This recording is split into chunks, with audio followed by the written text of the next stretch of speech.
这是英国跟罗马尼亚一起合作的电影，好酷哦。它在上映的时候，烂番茄网是满分的哦。哇，那么厉害！烂番茄，有烂番茄，那烂番茄高是表示它很烂，烂番茄高是表示它很厉害。所以为什么会取烂番茄奖？那你去问一下烂番茄。我怎么会知道啊？因为那个金酸梅才是所以金酸梅是烂烂番茄是好。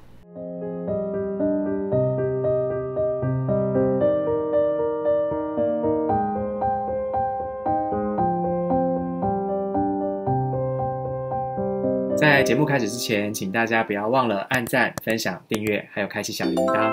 同时，我们在每周3首播完之后，每周4在 Podcast 会在解封吧耳朵播出精彩完整的节目内容，也请大家不要错过了。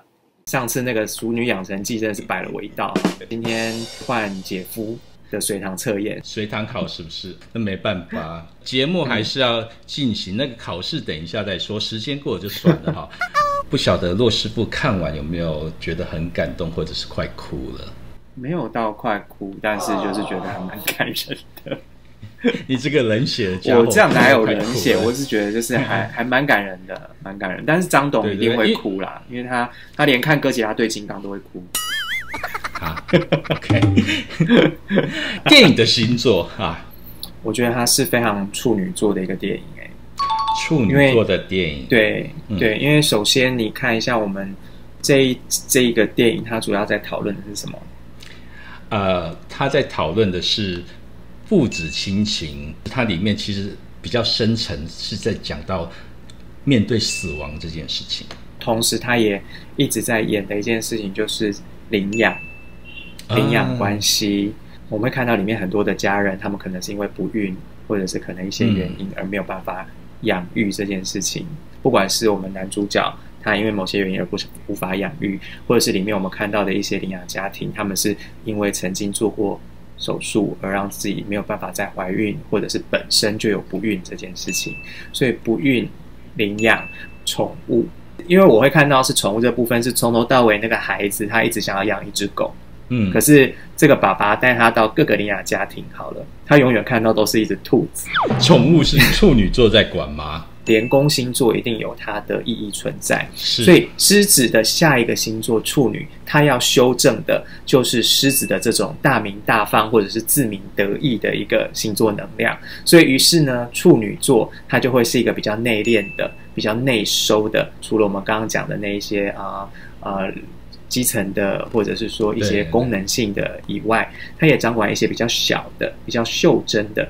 所以像什么不管说老鼠啊、猫啊，或者是说一些小型的宠物或者小型的啮齿类动物，其实有时候也会带有一点那种处女能量的感觉。所以你也看，就是那个小孩子相形之下也很像是一直等着被人家领养的宠物啊。OK， 对，你要说他在讨论死亡的确有，但是我觉得死亡它是一个促成整件领养过程或者是整个父子关系的一个起点。可是中间其实我们会看到很多是父亲如何去照料这个孩子或跟这个孩子的互动，还有就是整个领养的过程，还有领养的机构。那其实我们也会讲到之前处女嘛，她其实又会跟照料照护机构也会有某种程度上的关系性感女护士也是处女座在管的，没有乱讲啊，乱讲。护士教师啦，护士。这个电影啊，就是处女座的能量很强。对，讲完这个电影的星座能量之后，其实接下来这个电影也是很难讲。那里面就2个主要演员，父亲 John 跟那个小朋友 Michael， 他就是一个不太爱笑的小朋友。那小朋友他的星座能量来讲的话，骆师傅在这个小朋友身上看到了什么？他一定不会是一个开朗型的小孩嘛，所以也就是说，他哪2个部分的星座元素就可以先暂不考虑了呢？狮子座、牡羊座、白羊座，它算是哪个？它算是4大元素的什么元素呢？现在要开始考哪那么快啊？没有啦，水象。没有吗？水象。水象星座哈。好，然后而且其实你也会看到它有一点像土象星座的拘谨，放不开。像对其他小朋友也没那么的热络，对大人呢，也就是乖乖的在那边安安静静的。对，是啊。而且你在剧中听到，就是所有旁边的人，包括 John 他对自己的儿子，或者是说他的保姆或他的邻居，对于这小朋友的评语是什么呢？很乖。对，然后呢，有礼貌，安静。对不对？对。所以他是一个感觉像是一个乖宝宝的形象的一个小孩，然后又不活泼。对。但是他有头虱。头虱是哪来的我也不知道。这个小孩子他一直很有某种程度上的偏执跟固执。从他一定非要穿他的老虎的睡衣，然后老爸叫他不要玩食物，他就当场玩给他看。依然故我。是什么样的星座特质？你觉得呢？我觉得是天蝎座。天蝎座的确是，我觉得还蛮有可能的，很故意。对，因为天蝎座，他的确是有很故意的。那还有没有其他的可能呢？巨蟹吗？我觉得还蛮巨蟹的哦。巨蟹是我乱讲的，为什么骆师傅会觉得是巨蟹？因为基本上水象星座第一个就是会对人的情绪都会有某种程度上面的敏感度，再来你会看到就是其实他会默默的观察。如果说一个人的太阳在水象星座，然后他的水星也落在他的太阳星座的宫位里，例如说太阳巨蟹、水星巨蟹，或者是你太阳天蝎、水星天蝎，你都会发现其实他们都不是话多的人，基本上他们会知道，他们会观察。他们不说不代表他们不知道。对，所以其实包括你在戏中看到他对于死亡这件事，也是他比他爸爸先脱口说他们死了。天蝎跟巨蟹的差别，你会发现说巨蟹他会某种程度上的细心跟讨爱。就我们一直讲的巨蟹的一个很重要的观察点。还有胸部大。OK， 好。巨蟹跟天蝎的差别是说，巨蟹比天蝎容易生闷气。然后他生闷气，他会用生闷气的方式去让你知道他的难过，他的愤怒。可是天蝎呢，他不会让你知道，但是他会把他的怒火直接回到你的身上。好狠哦。火星如果落在巨蟹的人，如果他的火星又形成了克相的话，原则上他的胃部都会容易比较有问题，他会容易胃溃疡啊或什么的。那胃是什么？就通常是我们感到不安或者是感到愤怒或怒火的时候，胃会特别的感觉胃啧啊呢，就是会容易有更多的胃酸分泌，然后让你会觉得不舒服。胃是巨蟹在管。乳房跟胃部其实是我们的巨蟹它掌管的一个很重要的部分，这样子。对对对，那你这样说，那个胸部大就有道理啊。好，因为你现在才讲到这件事情。巨蟹它就是他乖的时候，他就是也是会很乖，但不乖的时候，他就是会用他的方式去闹情绪。不管是你看他在睡衣跟爸爸吵架的时候，那个生闷气，他可以不出门哦。他爸跟他讲说，你在道歉之前你不能够出门，他 OK， 他可以不出门。就像因为巨蟹本身也掌管的是家跟田宅这件事，所以对他来说，待在家里对他来说是舒服的。所以他无所谓啊，他可以不要出去，可是他就是要告诉你他的愤怒，所以他就是把东西一直往外丢。可是他往外丢，并只是要让你知道我受伤，我生气，而不是我要对你怎么样，对，而不是我要对你怎么样。对啊。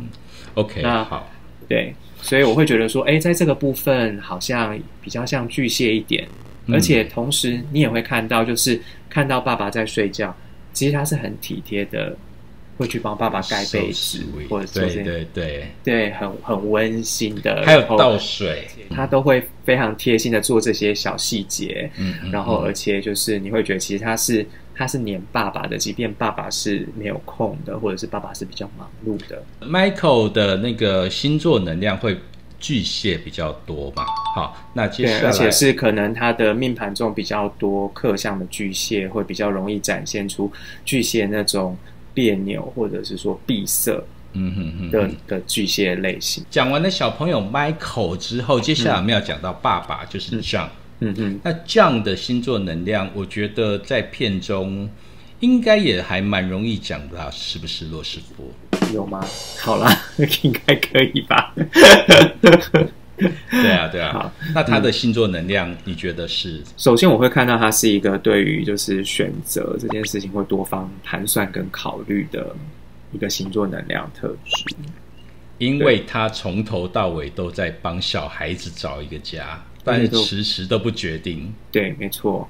然后再来，你也会看到说，其实他会注重小孩的一些礼仪啊，或者是说他表现的谈吐举止，例如说他有没有说好说早问好，然后有没有就是在玩食物这件事情，或者是说他在做错事的时候是否有道歉，然后有做到礼貌这件事情。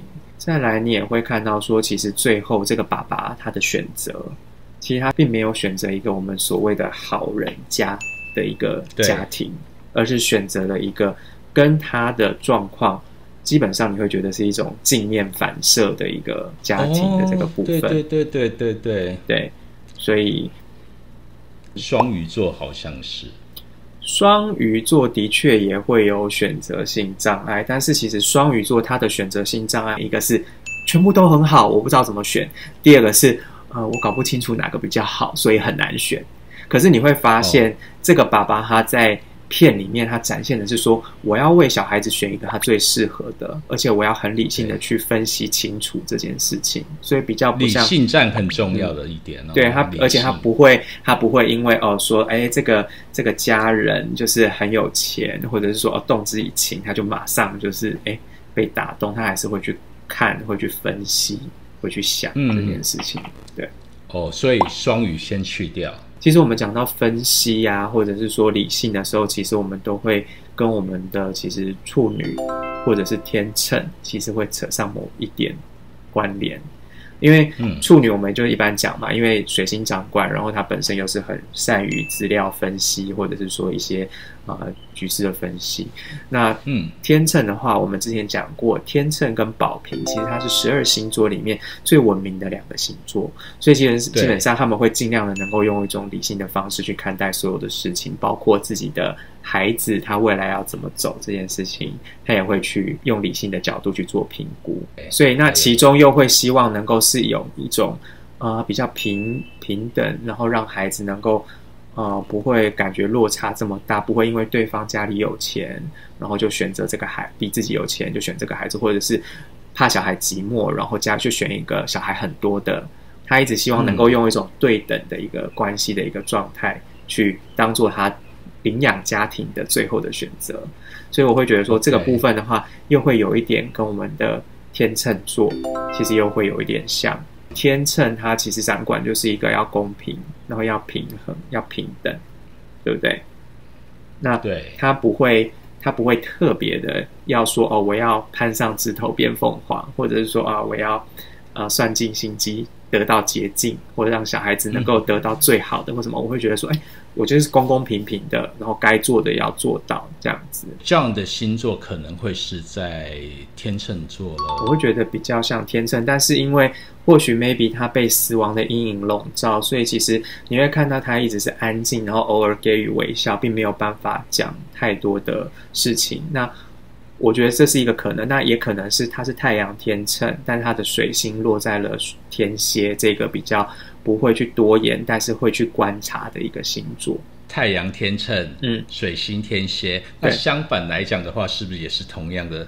如果他的太阳在天蝎，然后水星在天秤的时候，你就会发现他会比一般的太阳天蝎会跟人家周旋，然后会跟人家就是在互动上面有更多的那种公关性质，而比较少我们一般想到的天蝎的就是他会不说，但是他就是都知道。水星在天秤又刑克的时候呢，这样的人其实很容易，就是他在你面前见人说人话，然后在别人面前见鬼说鬼话。太阳天蝎的话，他这个成分会减少，因为太阳天蝎他会有某种程度上面的意识到这件事情，所以他会更收敛一点，但是原则上他会比其他的天蝎更会讲出这种话来。我觉得啦，在戏中有一个很重要的关键，就是如果说它是一个北爱尔兰地区的电影，那看他们的这个穿着，原则上他们那样应该是落在夏末秋初左右的星座区块里，所以夏末秋初原则上就是处女、天秤、天蝎一直到前半的射手都有可能啊。所以我直接从这4个星座里面去考量，去做选择就好了。不是，那我们刚刚前面没有，我觉得就是要佐证，要佐证。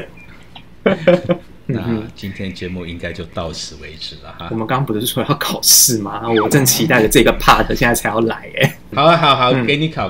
好哦，好。那我要问的第一题，对于小孩要不要放手这件事情，他也很难放手，而且希望能够一直陪着小孩子的，有哪些星座比较容易有这样子的能量特质？